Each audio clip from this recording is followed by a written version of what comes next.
개장 전 성공 전략입니다. 시장에 대한 이야기, 금요일 이분을 만나 뵈야 우리가 심적인 안정을 찾을 수 있을 것 같아요. IBK 투자증권 함정남 차장님 모셨습니다. 어서 오세요.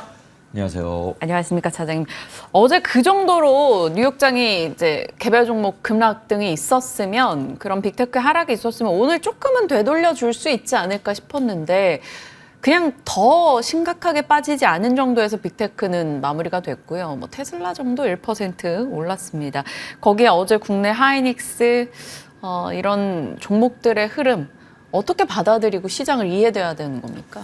어젯밤에 플러스권에 좀 있었다가 이제 다시 체력을 못 버텨낸 종목들이 상당히 눈에 띕니다. 뭐 하락으로 쓸려 내려가면 브레이크를 잡아도 조금 이렇게 더 밀려 내려가는 모습이 나타나지 않습니까? 뭐 일단은 그렇게 해석하고 있습니다. 종목별로 워낙 천차만별이라서 모든 종목들을 일괄적으로 말할 수는 없겠지만, 일단은 지난 시간에 스쳐 지나가듯이 말씀드렸었던 것이 지금의 시장의 변수가 세 가지가 있다. 첫 번째 미국 대선, 두 번째가 금리 인하, 세 번째가 엔화에 대해서 이야기를 말씀을 드렸었습니다. 하나씩 말씀드려 본다면, 미국 대선 이슈는 지수의 방향을 막 꺾는 이슈라기보다는 업종별, 섹터별 전략으로서 대응해야 되는, 물론 여기에 이제 인공지능과 반도체에 대해서 다양한 해석이 가능할 수 있는 상황 속에서 이제 업종 전략을 짜는 것이 미국의 대선 이슈다라고 말씀드릴 수 있을 것 같고요. 금리 인하는 금리 인하를 할 때 명분을 뭐로 잡을 것이냐, 인플레 둔화냐, 경기의 침체냐, 매크로가 꺾이는 것에서 두 가지 해석이 가능할 때 조정을 줄 때는 틀림없이 공포스러운 침체 이야기가 나오게 될 텐데, 어제 이 부분은 조금 당분간이라도 지울 수 있을 만한 변수가 나오지 않았나 생각이 듭니다. GDP가 생각보다 더블이 나왔죠. 2.8이 나왔으니 거기에 근원 인플레는 예상치보다는 높았습니다만, 어쨌든 방향이 인플레가 내려가고 있다라는 것에 대해서는 방향이 맞춰졌으니, 지금 뭐 7월 말에 깜짝 금리 인하할 수도 있는 거 아니냐라고 했는데, 사실 그건 리스크였거든요. 생각보다 침체가 빨리 온다는 거였으니 그것에 대한 이야기는 이제 사그라들 것 같고요. 오늘 밤에 PC가 발표하는데, PC를 분기로 발표를 했어요. 2.7로 얘기를 했는데 4월에 2.6 그리고 지난달에 2.7이었으니 그 언저리 단에 있을 것이다. 떨어지는 속도는 둔화됐지만 이것이 시장에서 뭐 인플레가 다시 뚫고 올라가는 이런 그림의 해석은 나오지 않을 것 같습니다. 그러니 우리가 생각했었던 경기는 괜찮아, 그런데 인플레는 잡혀가고 있어 라는 상황 속에서 우리가 원했던 금리 인하를 기다릴 수 있는 매크로 변수는 어저께 좀 나왔다는 생각이 듭니다. 여기에 엔화인데요. 어저께 원화 대비의 변동성이 굉장히 크게 움직였었어요. 장중에. 그래서 이제 일본 증시는 박살이 좀 나는 모습이 보이면서 한국 증시는 또 그런 데는 꼬박꼬박 찾아가면서 동조화 현상을 나타내지 않습니까? 그런 것들 속에서 엔화가 불편하다는 이유는 뭐 너무 긴 설명이 필요하기 때문에 짧게만 말씀드리면, 엔 선물 지수랑 엔화 선물과 한국 증시 코스피를 보면, 뭐 미국 증시도 마찬가지겠지만 거의 역의 상관관계를 일정하게 보이고 있습니다. 지금 최근에는 더욱더 그럴 수밖에 없는 것이, 미국 대선의 불확실성에서 미국, 일본도 우리도 할 만큼 했어. 미국 성리 우리들 열심히 할 만큼 했으니 우리도 이제는 내수를 지켜야 되는데, 이제 엔화 좀 금리 좀 올려야 될 것 같습니다 하면, 해외로 떠났었던, 제로 금리를 기반으로 떠났었던 자금이 돌아온다라는 과정 속에서 수급이 불편할 수 있는 변수들이 특히 어제는 좀 오전장에 좀 강하게 발현하지 않았나라는 생각이 듭니다. 이런 과정 속에서 아까 말씀드리겠었던 관성의 법칙으로, 그리고 또 어저께 필라델피아 반도체 지수라든가 나스닥을 봤었을 때 조금 뭐 하락으로 더 밀려 내려갈 수는 있겠습니다만, 그것은 우리가 다 모두의 염두에 둘 수 있을 것이고 아침 시가에 어느 정도 반응을 할 것이기 때문에 조심스럽게 우리 증시는 조금 안정을 찾아가려고 하는 방향을 모색하지 않을까. 그리고 이제 우리가 원했던 러셀은 이제 또 하나의 한국 시장에 영향력을 미칠 수 있는 지수인데 반등이 나왔습니다. 오늘은 어제와 다른 날이 될 것 같습니다. 이렇게 마음의 안정을 조금 찾아갑니다. 차장님과 전략을 나누는 사이에 자꾸 오른손에 있는 그 핑크빛 볼펜이 눈에 띄는데 수정 앵커가 협찬해준 루피 볼펜입니다. 사실 이런 핑크빛 볼펜처럼 핑크빛 네. 전망을 갖고 있었던 AI 패러다임 내 HBM, SK 하이닉스 이것이 어제장만큼은 제가 들고 있는 이 마우스처럼 약간 잿빛의 느낌의 시세를 보였는데 뭐 스트릿 컨센 대비 하회하는 실적, 뭐 이런 얘기, 플러스 상승 부담 등등이 거론이 됐고요. 때마침 이제 엔비디아 등의 급락과 같이 맞물렸는데요. 어제장의 하락 어떻게 대응하실 거예요? 외국인이 엄청 팔았더라고요. 실제로 인공지능과 관련된 투자 사이클에 대해서 리스크가 나온다는 것이 최근의 시그널은 저는 마이크로소프트 클라우드 사태라는 느낌은 좀 있습니다. 하지만 그것을 막 이렇게 제가 혼자 확산해서 갈 필요는 없다라는 생각은 들고요. 일단은 지수의 하락분으로 봤었을 때는 주가의 하락분으로 봤었을 때는 하이닉스가 선반영이 되었지만 캔들의 모양과 방향성으로 봤었을 땐 아직은 조금 뭐 오늘은 급반등을 줄 것이다 이런 논리로 말씀드리기가 어려울 것 같습니다. 거기에 어제 외국인 매도는 하이닉스 혼자 다 두드려 맞았기 때문에 7,000원 넘어갔어요. 네, 언제부터 모건 스탠리의 영향력이 이렇게 강했는지 제외하자마자 그냥 걸렸다라는 것처럼 이 실적 발표가 이렇게 두드려 맞은 것이 정말로 탄식이 나올 수밖에 없는 상황이지 않나라는 생각이 듭니다. 하지만 지금 말씀드렸던 것처럼 최근에 증시가 이 관성이 조금 뭐 예전에는 그 방방 효과라고 그랬어요. 이렇게 출렁거릴 때 좀 밑으로 갈 때 더 내려가는 오늘도 그런 영향력이 좀 미칠 것 같습니다. 이렇게 되는 이유는 실제로는 이제 ETF 효과라고도 하죠. 그다음에 알고리즘 매매 속에서는 지수가 빠질 때 기계적으로 나오는 매매, 그리고 미국 증시가 있었을 때 이런 아시아 증시가 기계적인 프로그램 매도가 나오는 것들이 있기 때문에 오늘 하루도 일단은 불편한 거는 전제로 우리가 시작할 수밖에 없다면 오늘은 오후장에는 그래도 밑꼬리를 단 것처럼 미국 증시도 밑꼬리를 단 것처럼 많이 빠서 시작한다면 오히려 양봉의 캔들을 기대할 수 있을 만큼 어제 하락폭은 충분히 반영이 되어 있지 않을까라는 생각이 듭니다. 하지만 수급이 바로 돌을 것 같지는 않아요. 조급하지는 않지만 오늘 언저리쯤에 단기 바닥 잡기 정도까지는 충분히 기대해 볼 수 있는 그런 날이지 않을까는 저 조심스럽게 기대를 해봅니다. 네, 121선 일탈 없이 좀 61선도 다시 회복할 수 있었으면 좋겠다라는 생각입니다. SK 하이닉스에 대해서 조금 조심스러운 전망 같이 내주셨고요. 어제 LS 일렉트릭도요. 요 기업을 따로 놓고 보면은 와 좋은 실적이었네라고 볼 수 있습니다만 시장이 기대한 건 언제나 이제 누군가와의 비교이겠죠. HD 현대일렉 대비해서는 너무 미약하다라는 느낌으로 받아들였을까요? 어제 급락 폭이 좀 컸던 것 같아서요. 뭐 LS일렉한테 굳이 아픈 매를 들 필요는 없을 거라고 생각이 듭니다. 시장의 방향이 지금 많이 오른 종목들에 대한 고민이지 않습니까?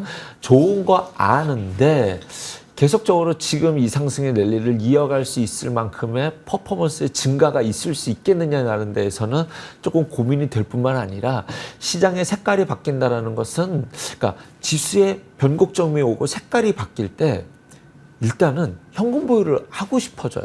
미국에서도 대선 전에 꼭 한 번의 조정이 오는 이유가 뭐냐면 누가 대통령이 될지 모르기 때문에 대통령에 따라서 업종 색깔이 극명하게 차이가 나잖아요. 그렇기 때문에 일단은 현금 보유를 해놓고 누가 대통령이 될 확률이 높은지 그리고 누가 되든지 상관없는 섹터로서 포트를 새로 짜야 될지도 모르는 상황에 대한 준비거든요. 그런 과정 속에서 올라가 있는 종목들에 대한 부담이 어제 좀 강하게 표출되지 않았나라는 생각이 듭니다. 섹터가 끝났어요. 글쎄요.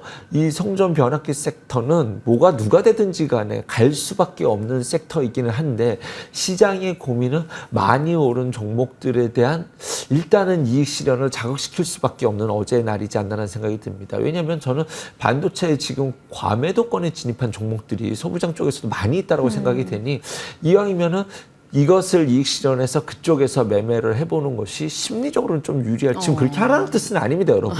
지금 이쪽 어저께 단기 하락폭 이쪽 또한 크기 때문에 네. 그렇게 하라는 뜻은 아니지만 심리적으로는 그런 것이 발동될 수도 있는 날이지 않았나라는 생각이 듭니다. 그래서 시장이 뭐 이것이 간다 못 간다가 아니라 투심의 색깔이 변해가고 있는 과정 속에서 일어난 일이다 정도로 해석해야 될 것 같네요. 네.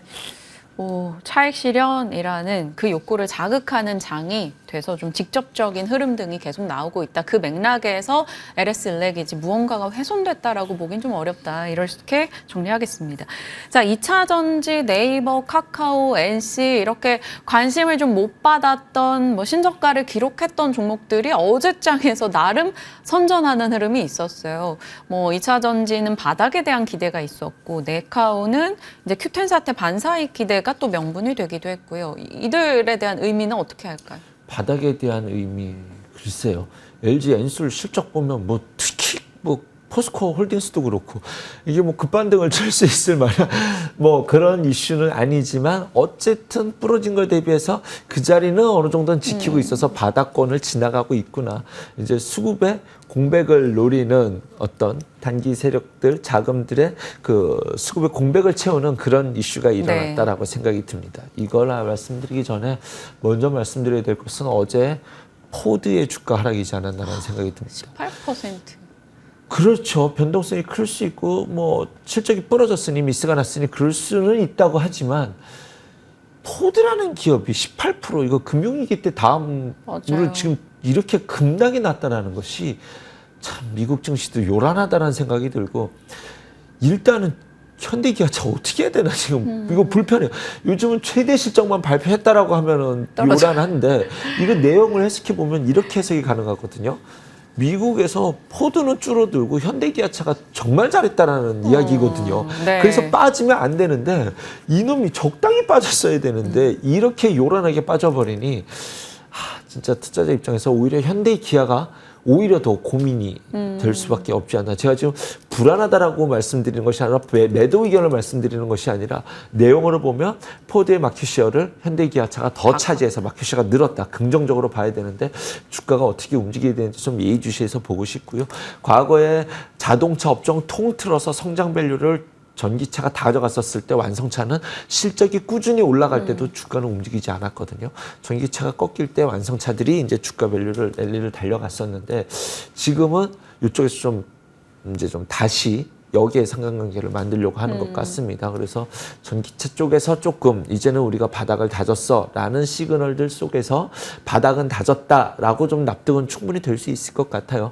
테슬라도 미미한 반등을 주었는데 2차 전지도 제가 누누이 말씀드리지만 바닥 다지기는 쉬우나 추세를 전환하기는 어렵다. 바닥 다지는 의미 안에서 정도의 트레이딩 전략 정도는 가능하지 않을까 생각해 봅니다. 어느 쪽이냐에 따라 너무 대응이 달라지겠네요. 바닥을 다졌다라고 보는 것에서의 대응과 추세를 돌렸다라고 보는 대응은 너무 극명하기 때문에 여러분께서 이 뉘앙스 차이를 분명히 인지해 주시길 바랍니다. 언젠가 돌리겠죠. 다만 지금으로선 조금의 시간은 더 필요해 보입니다. 어제 시장이 그러거나 말거나 나는 내 갈 길 가련다 했던 종목을 오늘의 종목으로 말씀해 주시네요. 셀트리온. 괜찮습니다. 7월 들어서요. 네. 계속적으로 말씀드리고 있습니다. 셀트리온 시장의 보험격인 성격으로 갖고 계셔라. 아니면 셀트리온이나 삼바나 안 되시면 종근당이나 녹십자 이렇게 덩치 큰 제약주라도 좀 일부 갖고 계실 필요가 있다라고 생각이 듭니다. 그렇게 생각하는 이유는 시장의 변수가 미국 대선과 금리 인하라는 불편하게 해석될 수도 있는 변수 속에서 일단은 미국 대통령이 누가 되든 바이오 섹터는 조금 논외의 성격으로 띄어져 있죠. 에너지라든가 친환경은 그렇지가 않잖아요. 그런데 이쪽은 누가 되든 상관없는데라는 해석이 가능할 수 있을 것 같고요. 금리 인하와 관련돼서는 확실하게 수혜 섹터로 볼 수 있는 것이 제약 바이오다라고 생각이 들고 또 하나는 미국에서 러셀 지수가 반등을 보일 때 한국에서 가장 탄력적으로 움직이는 섹터는 제약 바이오라는 생각이 듭니다. 그래서 그 안에서 셀트리온을 제가 누누이 말씀드렸었지만 계속 대장격으로 말씀드렸었지만 드디어 어제 좀 돌파의 시그널의 캔들이 등장하지 않았나라는 생각이 들어서 지금 여기서 이제는 과거에 제가 지금까지는 바이오 쪽으로만 말씀드렸거든요. 그래서 리가캠이라든가 이쪽으로만 말씀드렸었는데 지금은 제약으로 시야를 넓히시면 여러분 지금 이거 해볼만 한데라는 종목들이 정말로 쏟아져 나오고 있습니다. 근데 제가 시총이 작아서 여기서 말씀드릴 수는 없겠지만 그냥 눈으로만 봐도 CMG 제약, 툴젠, 국제약품도 보고 있었는데 이렇게 여러분이 한번 찾아보셔도 이게 이런 차트를 만들어내는 종목들이 굉장히 많으니 근데 하지만 난 그런 것들은 못하겠어라고 하신다라고 한다면 셀트리온 정도는 관심을 갖고 지켜보실 수 있는 종목이다. 어저께 돌파 캔들이 떴다라는 것으로 다시 한번 강조해드리고 싶습니다. 네, 셀트리온 주변 상황과 이 섹터가 갖고 있는 분위기들 짚어주셨습니다. 시청자분이 며칠간 계좌 로그인을 말아야겠다라고 하시는 분도 있어요. 뭐 심정적으로 다 공감이 되는 부분인데 이런 분들께 한 말씀 해주신다면. 시장이 굉장히 자극적입니다. 쏠림 현상이 굉장히 강해요. 올라갈 때는 모두가 다 올라가는 이야기만 하고 나쁜 이야기, 조심성 얘기하면 진짜로 악플이 달려요. 진짜로요. 그런데 또 여기까지 빠진 자리에서 너무 비관적인 이야기에 함몰되실 필요는 없다라는 생각이 듭니다. 우리는 의도적으로 좀 이렇게 생각하실 필요가 있을 것 같아요. 남들이 좋은 이야기 할 땐 조금 조심해야 되는 이야기를 누가 이야기하는지를 좀 보셔야 될 것 같고 지금 자리에서 매도와 관련된 상상의 날을 펴실 필요는 없다라고 조심스럽게 말씀드리고 싶습니다. 이것은 뭐 오늘부터 오를 거라는 말씀을 드리는 것이 아니라 투심을 객관적으로 바라보기 위한 시장을 객관적으로 바라보기 위한 노력 중에 하나라고 생각해 봅니다. 네, 지나친 비관을 피해보자. 좀 객관성을 가져보자. 어찌 보면 이분은 로그인을 안 하는 거니까 매도도 아니니까요. 지켜보겠습니다. 시장에 대한 전략 같이 함정남 차장님과 나눠봤습니다. 고맙습니다. 감사합니다.